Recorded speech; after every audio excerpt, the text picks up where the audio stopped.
It absolutely made a big difference that the challenge list was made public. A new rule in Oregon elections has those for Measure 92 labeling their efforts as a major success. Why we're going to a recount, and where did a couple thousand votes come from? There's new life in mandatory labeling of genetically modified foods. It would make Oregon the first in the nation. It won't be decided now until a statewide recount. Multnomah County just certified their ballots. That's where we find K2's Reed Andrews. And Reed, how close is it looking right now? Well, we won't know the final numbers on this go-round until Monday. That's when counties across Oregon have to certify their numbers. But we do know that there will be a recount, with the difference of the yes and the no's at just 1,500, and that difference was more than cut in half after proponents for Measure 92 took advantage of a new state law. With the recount just a week and a half from happening, things are finally calming down at Yes on 92 headquarters. Yeah, we just finished the second overtime, and we're about to go into double overtime. A new rule in Oregon elections made a list of contested ballots public.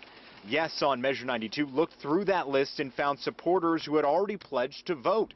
Countless phone calls and knocking door to door allowed them to contact those supporters and turn out an additional 2,200 votes for their side.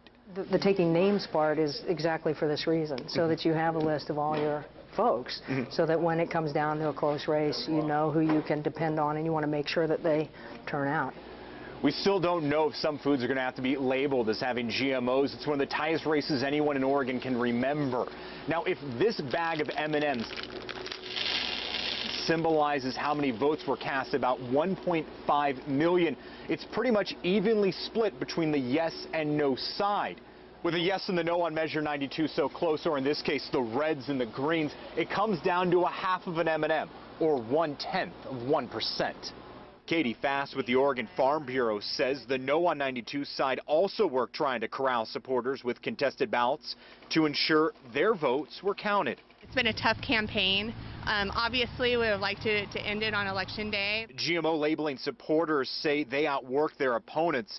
Fast says it's not about hustle, but where the contested ballots came from. I don't think we really know why, but a lot of it, when you look at where the ballots came in, were just in Multnomah County, which had a different breakdown on voters. December 2nd is when the recount will officially be called for, meaning that every county election board throughout Oregon will have to take another tally of its votes. For smaller counties, that could be done in a day or two. Here at Multnomah County, where they have to recount more than 300,000 votes, that could take quite a while, maybe even more than a week. Live in Southeast Portland, Reed Andrews, K2 News. Reed, thank you. In the last decade, there's only been one recount in Oregon. That was in 2008, Measure 53, which confirmed government's right to confiscate private property if it's linked to a crime. It won approval by a razor-thin 681 yes vote margin out of nearly 980,000 votes cast, a result confirmed by the recount.